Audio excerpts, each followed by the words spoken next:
سائر المسلمين نبينا محمد وعلى آله وصحبه أجمعين وبعد. السلام عليكم ورحمة الله وبركاته. لكن تتخيل إن شاء الله أبانتنا كوبي على أبا وعلى أبانتو اسمي كوبي نيالي خاطوني كم على أبان أكم ركوني itu akan bisa rakamna sebentar kawan yang jera ada nama sebentar itu menuju tuan akhirnya kayaknya insyaallah sebentar ini wahid kisah kami bursa walau kasih nasyidan kisah kami terkawarati aman tara Quranan egalla Quranan khalwe galu obres khayna bata Mahmud Syekh Abdul Mannan نقدر ترجمة خليصة نسيب الرصاد في سودين ترتي قاري. أعوذ بالله من الشيطان الرجيم. بسم الله الرحمن الرحيم. وقضى ربك ألا تعبدوا إلا إياه وبالوالدين إحسانا إما يبلغن عندك الكبر أحدهما أو كلاهما فلا تقل لهما أف ولا تنهرهما وقل لهما قولا كريما واخفض لهما جناح الذل من الرحمة وقل رب ارحمهما كما ربياني صغيرا ربكم أعلم بما في نفوسكم إن تكونوا صالحين فإنه كان للأوابين غفورا وآت ذا القربى حقه والمسكين وابن السبيل ولا تبذر تبذيرا إن المبذرين كانوا إخوان الشياطين وكان الشيطان لربه كفورا صدق الله العظيم. ما شاء الله وبرز خيرنا جزاء سابق أخبروا في قرآن سالتي خلدنا قافا اتفجر بربي سابقوا مالي فقرتي واسقرتاتنا وقعيسني حالا في الباير وماتنا القرتيخ بغتناني واللي أمانتنا أكام تخوين قودي متدربوني حالا بقى إن حالا خبروا مجيزات قبنا أكامي خبرنا حالا يتبرت وفرسيسو وان بكامل تير تنا سنتان رغبيسني إن شاء الله سنتان مريض بيعوتو بدي أجر ومسنتان نتنقرن وقتين وجتراش من جنة حتى سودان برسا بالله واي حالا كبا وانا في حديثة برتان مراد زيني أسرع ليسا خريطة السيدرسا الحمد لله رب العالمين وبه نستعين على أمور الدنيا والدين نبينا محمد وعلى آله وأصحابه أجمعين أما بعد إخواني في الله السلام عليكم ورحمة الله وبركاته. إيجا أقولين كينيا أكما بيكمتي أكما أمانتنا ندرا إسني تقامي جرتي ربي سبحانه وتعالى أكالا في أبالا أكنت إيه أكسمي رمى ربي عليه الصلاة والسلام نوف هماتي أكسم دانسان قلبي طول بكمالا باتيكو إن شاء الله وليني لالا سجنتاتي قوتنا غدي برصة حالا في أبا قرآن ربي را أكسم حديث الرا وليني لالا أكا نوجين أكيفتني قدر الرافضة مقال بيتين اسم غافل يجو إيجا ربي سبحانه وتعالى وقضى ربك ألا تعبدوا إلا إياه أكن يا ربي سبحانه وتعالى ربي دلك ما قولي جرا واجب قولي جرا ألا تعبدوا إلا إياه اسم لي جبروا ربو اسم قف أك جبر اسم قف أك يعملوا نورتي واجب دلك ما قولي جرا دوبا سامبو دانمو اتانسي حقيقة اتانسي حقا هدافي أبا أكنتي أينوف سبب إسانيتي نتفان أرقى من الدنيا تنرسي وانتي نوجا وبالوالدين إحسانا هذا في أبا إسانيتي طلعوا لا نوجا hoggaa kam itti tola ooluu qabnaa yeroo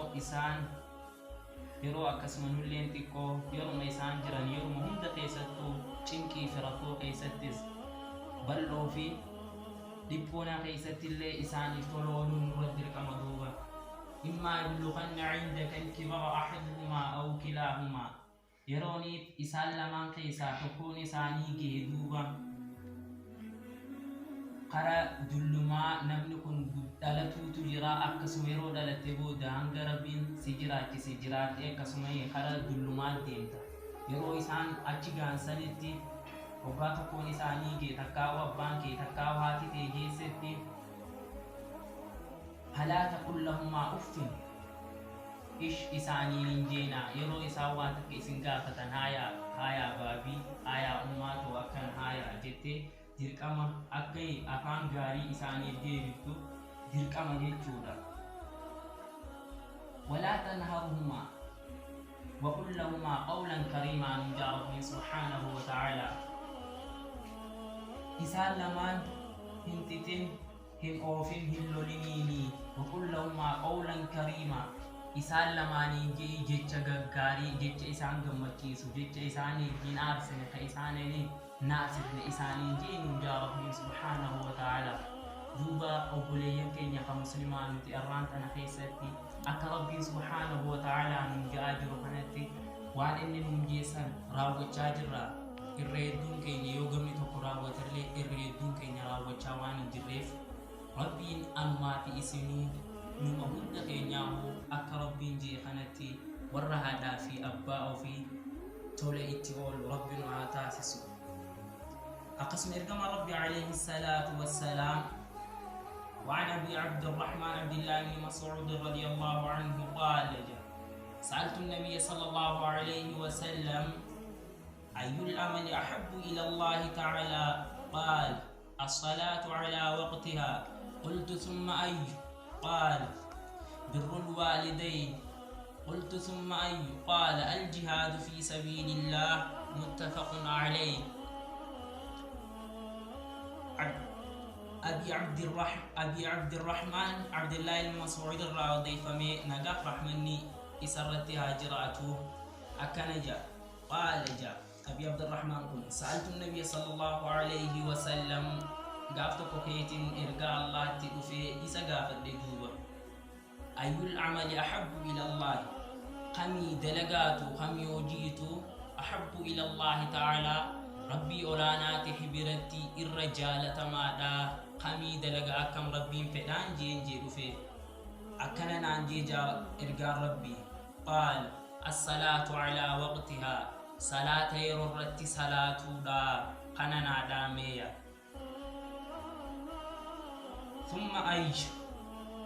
قال بر الوالدين. إيغنا يو يا إرقى الله صلاة تكفر خاني سيغا فدر غافي تيرا تكنا دي بفتي خلما فر يوم مالي جنان. بر الوالدين هذا في أبا خينيتي تلوولو هذا بتي تلوولو خننا دامجا رضي الله عنه دا. قلت ثم يقال الجهاد في سبيل الله. سنبود مو جهاد إيجس يوم على ديانغا فنان جهاد قراء الله كيستي لولا تولولا أكرنا عنجيجا. حديث بخاري في مسلم تقباس إجول مالي فكني هذا في أباب جبات وراي خير كما ربي عليه الصلاة والسلام صحابتي تخنا أكنا جير جيجودا. أقسم ربي سبحانه وتعالى مالجا ووصينا الإنسان بوالديه حملته أمه وهنا على وهن وفصاله في عامين أن اشكر لي ولوالديك من ربي سبحانه وتعالى. ilma namaa kan ajinni jirra isaaf dhaamni jirra takkaa'u biwaalidayhi ihsaana haadhaaf biwaalidayhi husna haadha abbaa isatti akka tola ool isaaf dhaamni jirra. hamalatuhu ummuhu wahanan calaa wahanin. maaliif jennaan haati isaadhaatun isa baadhatte duuba garaa ofii keessatti isa baadhatte. wahanan calaa wahanin cinqii gubbaan ofii fiitiifuu deemuun ati arraan tana yooniif deemtu kophaa keetii yeroo karaa dheeraa deemtu ni dadhabda duuba. Isiin immoo osuma ifisii kana ifirraa lafan kaa'in ifiifis kan dadhabin akkasitti duubayee cinqii gubbaan ta'e fiitii gubbaan ka'ee ifirratti feetee deemaa turte duuba. Akkasuma ofisaaluu fi aamee wanniin isaatis guuyinsi isaatis hanga armisi guusitti hangati nyaata nyaachuun geenyetti amata lama keessa amata lama takkaawsanii oli kasii hoosiftu anishkurulii walidayk yaa gabricha koonaafis galata galchi haadha abbaa keetiifis galata naa galchi ja'aat jira duuba rabbiin subhaanahu wa ta'aalaa. Arraan tana nuti akka rabbiin subhaanahu wa ta'aalaa nuu dhaamaa jiru kanatti haadha abbaa keenya akkasitti waan hin jirreef akka isaan nuu dhaaman kanatti waan gochaa hin jirreef kan ammaan dura gochaa hin turenillee akka arraan gootan akka jechuudha haala keessanillee sirreeffatan keessaafuu yerooniif dardarummaa xiqqoo ol siite shabaabban keenya ammaan tanaa kun akkuma beekamu xiqqoo furfur jaaduuba. Keessaafuu ijoolleen baadiyyaa yerooniif mancaa wayii tokko faa fudhattee bakka akkuma namay duniyaa tanarra isa malee hin jirre itti fakkaatti. Saniifuu yeroo akkasiisan isaan biratti gejjennee waan isaan nuun ja'an. Rabbi subhaanahu wa ta'aalaa waqul rabbi rahmuhumaa kamaa rabbayaanii sagiiraa rahmata isaaniif godhii je'ii kadhadhu akka isaan anaa macaroo anaa xiqqaasan guddisanitti kadhadhaa nuun ja'aa jira. Sababa sanii waan ta'eef haadha abbaa keenyatti tola ooluun nurratti dirqama duuba. Arraan tanaaf sagantaan keenya kan kiyyaa kanaaf kanname asumarratti waakiru da'watii ani alhamdulillaahi rabbil aalamiin. Egaa inshaallah gorsa bal'aa obboleessa keenya irraa dhageenye waa'ee duraa fudhannee warra itti dalagu rabbi nu haa godhu, warra gartee gorsa kana dalagu rabbi nu haa godhu, warra gartee wallaahi irraa fayyadu rabbi nu haa godhu, shabaaba keenyallee gartee warra haadhaa fi abbaa fi kaddamtu rabbi nu haa godhu. Maaliif gartee gannaanni miilaadhaa fi abbaa jala jira jechuudha. Kanarraan gurbaan tokko gaafa bariisaa isaan ka ture hadiisa riyaadaa keessatti gartee odeeffamee jira. Akkuma inni gaala tiisuudhaaf ba'ee deemee imaltuudhaan gaala san tiisee hoguu ni dhufu. Haadha abbaan isaa qoonqoo nyaanni immoo rafanii jiran. San boodaan galgala hoguu dhufu haadhaa fi abbaan isaa rafan. Dhadhaa'uu gartee ulaa dhadhee haadhaa fi abbaa kaasuu zigaalee jechuu san booda aannan sallee akkasumatti illee ijoolleen isaatillee akkatti iyyitee jechuun beelaa jecha. Sanuma ilmaan isaa dhiisee haadha abbaatii gartee haadha abbaa isaa oromtii hoguu isaan riibaa kaan akkasitti kannee fi haadha abbaa san beela baasee jechuun saaba isaanii akkasitti dhaabbataa bulu jechuudha. Haadhaa fi abbaa innaa kaddamtuu keessa innaa kabajaa keessa akkasa kabajaa turan jechuudha warri duraanii. Nutillee warra kabaja rabbi nu haa godhu. Inshaallah kanatti aansuudhaan walaloo gartee haadhaa fi abbaa jettuu barataa Muhammad Abrahaam isiif dhiyeessaa isa wajjin turtii gaarii.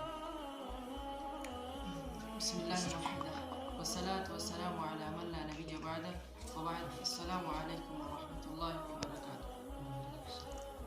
بسم الله الرحمن الرحيم الحمد لله فاروق ربيتي إسام الانجرو موتين كساتي محمد ورقي جعل المناماتي irratti haa jiraatu rahmanni rabbiiti isaa fi aalii isaa hundarratti warra karaa isaanii hordofee hanga guyyaa qiyaamatti warra karaa isaanii hordofee hanga guyyaa qiyaamatti.